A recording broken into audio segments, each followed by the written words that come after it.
Tu achètes une pièce neuve à 5 €, un simple bouton de vitre parfaitement compatible avec ton modèle.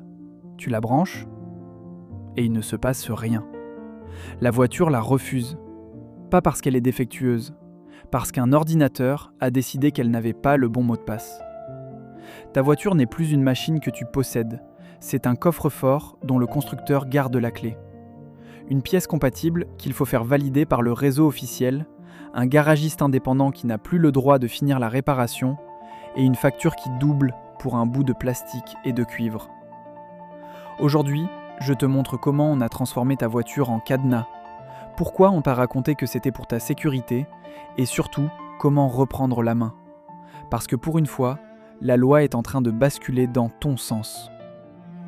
D'abord, comprends le mécanisme, parce qu'il est simple et redoutable. Avant, quand une pièce lâchait, un phare, un bouton, un calculateur, tu allais à la casse, tu prenais l'équivalent pour quelques euros, tu le montais et ça roulait. Le métal reconnaissait le métal. Aujourd'hui, chaque pièce électronique porte un numéro de série enregistré dans l'ordinateur central de la voiture. Quand tu montes une pièce neuve, même strictement identique, la voiture scanne ce numéro. S'il n'est pas dans sa liste d'usine, elle bloque. La pièce est bonne, le montage est bon, mais le logiciel refuse de la reconnaître.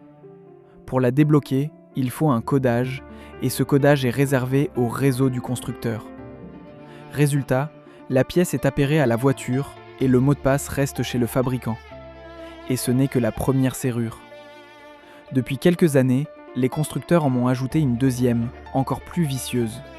On l'appelle la passerelle de sécurité. C'est un pare-feu placé entre la prise de diagnostic, sous ton volant, et les calculateurs de la voiture. Ton garagiste peut toujours lire les défauts, ça, on lui laisse. Mais dès qu'il veut agir, effacer un voyant, coder une pièce, réinitialiser un système, la passerelle bloque. La lecture reste ouverte, l'écriture est verrouillée. Pour la franchir, l'indépendant doit s'inscrire sur la plateforme du constructeur avec un outil certifié et attendre une autorisation qui peut prendre plusieurs semaines. Plusieurs semaines juste pour avoir le droit d'effacer un voyant. Et ça touche déjà l'essentiel des voitures récentes.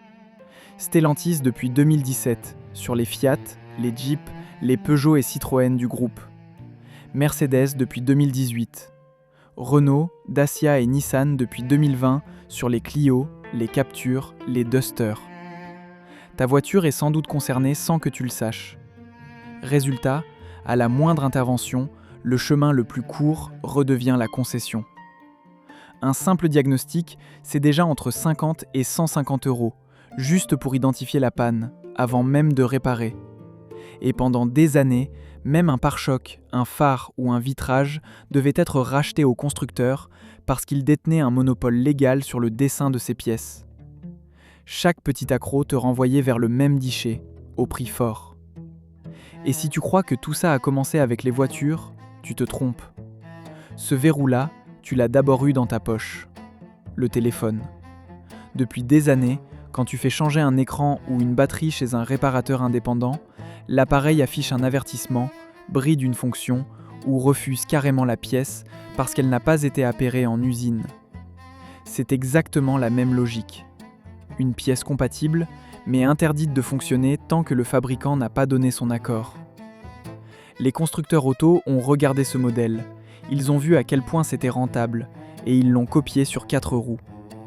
On t'a vendu un objet, mais on garde le droit de décider qui a le droit de le réparer. Maintenant, la bonne nouvelle. Et pour une fois, il y en a une vraie. Le vent est en train de tourner, et il tourne dans ton sens. D'abord, la loi.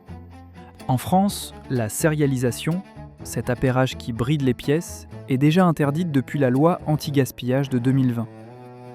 Et à l'échelle européenne, 2 textes majeurs entrent pleinement en application le 31 juillet 2026.